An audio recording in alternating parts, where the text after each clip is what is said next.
It is 3 in the morning, you are lying in bed, your eyes are open, and your brain is running a horror movie about your life. That email you sent last Tuesday, that thing you said at dinner 5 years ago, your finances, your relationships, your future. Everything feels urgent, everything feels broken, everything feels like it is your fault. Then the sun comes up. And somehow, those same problems shrink back to normal size. The catastrophe that felt so real at 3 a.m. vanishes like it never existed. This is not a coincidence. This is neuroscience. Your brain at 3 a.m. is fundamentally different from your brain at 3 p.m. And once you understand what is actually happening inside your skull during those dark hours, you will never fear a sleepless night the same way again. Here's what happens biologically at 3 a.m. Your body runs on a 24-hour chemical cycle called the circadian rhythm. Throughout the night, two hormones are in a constant tug-of-war. Melatonin, which keeps you asleep, and cortisol, which wakes you up. Around 2 to 3 a.m., something shifts. Cortisol, your stress hormone, begins its nightly climb. Under normal conditions, this rise is gradual and you sleep right through it. But if you are stressed, if your baseline cortisol is already elevated from work or worry or screens before bed, this rise hits harder. It crosses a threshold, and it pulls you out of sleep. Research from the Woolcock Institute shows that people who wake at 3 a.m. spend 34% more time in light sleep during the second half of the night. Their sleep architecture is fragile. Any small cortisol spike shatters it. So the first thing to understand is this. Waking at 3 a.m. is not random. It is a hormonal event. Your body's stress system is literally pulling the alarm. But waking up is not the real problem. The real problem is what your brain does after you wake up. During the day, your prefrontal cortex is in charge. This is the part of your brain responsible for rational thinking, perspective, planning, and emotional regulation. It is the adult in the room. It looks at a problem and says this is manageable. We will handle it tomorrow. At 3 a.m., your prefrontal cortex is essentially offline. Sleep research shows that prefrontal activity drops to its lowest point between 2 and 4 a.m. The cognitive control center that normally keeps your emotions in check is running at minimum power. And here is the critical part. While your rational brain is asleep, your amygdala is wide awake. The amygdala is your brain's threat detection system. Its job is to scan for danger and trigger fear responses. During the day, the prefrontal cortex keeps it in check.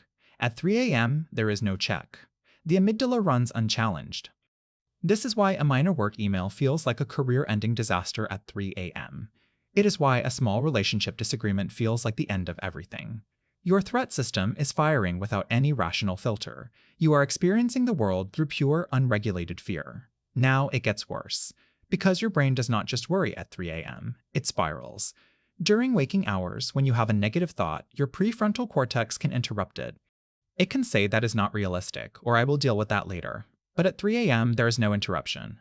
The default mode network, the brain system responsible for self-referential thinking and rumination, runs completely unchecked. Researchers studying insomnia patients found that the default mode network shows significantly altered connectivity during nighttime waking. The regions that generate worry become hyperconnected. The regions that regulate worry become disconnected. Your brain literally rewires itself for maximum anxiety. And here is what makes the spiral so vicious. Each anxious thought triggers more cortisol. More cortisol increases alertness. More alertness makes it harder to sleep. And the longer you lie there, the more your brain interprets wakefulness as evidence that something is seriously wrong. The spiral feeds itself. Studies show that 35 to 40% of insomnia patients experience this exact pattern. It is not a character flaw. It is a neurological loop. This is the part that proves it is all neuroscience, not reality.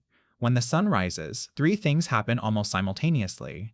Melatonin drops, cortisol peaks and stabilizes, and most importantly, your prefrontal cortex comes back online. Suddenly, the email is just an email. The relationship problem has a solution. The financial worry is manageable. Nothing in the outside world changed. The only thing that changed is which part of your brain is processing the information. Research from the University of California, Berkeley showed that a single night of good sleep reduced amygdala reactivity by nearly 40%. The problems did not disappear. The brain's ability to evaluate them accurately was restored. This is why every therapist, every sleep scientist, and every cognitive behavioral therapy protocol says the same thing. Never make a decision at 3 a.m. Never evaluate your life at 3 a.m. Never trust your brain at 3 a.m. It is not lying to you exactly. It is just missing the one part that knows how to tell the truth. So what do you actually do when you wake up at 3 a.m. and the spiral starts? First, do not check the time. Research shows that clock watching increases sleep anxiety and makes it harder to fall back asleep. Turn your clock away from the bed. Second, do not grab your phone. The blue light suppresses melatonin, and the content activates your already overactive amygdala. You are adding fuel to a fire. Third, use what sleep scientists call the 20-minute rule. If you have been awake for roughly 20 minutes, get out of bed. Go to a different room. Do something boring in dim light. Read a dull book. Sit quietly. Your brain needs to stop associating your bed with wakefulness. Fourth, name what is happening. Say out loud, "This is my cortisol talking." "This is my amygdala without my prefrontal cortex." "This is not reality. This is 3 a.m. brain." Remember from our previous video, naming an emotion reduces amygdala activity by up to 50%. It works at 3 a.m. too. And fifth, if this happens regularly, address the root cause during the day. The 3 a.m. wake-up is a symptom.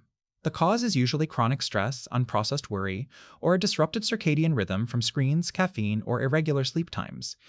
Your brain at 3 a.m. is not your enemy. It is a system running without its most important component. The fear is real, the feelings are real, but the conclusions are not. They are the output of a machine running without quality control. Tomorrow, when the sun comes up, you will see the same problems clearly. And you will wonder why they ever felt so heavy. Now you know. It was never the problems. It was the hour.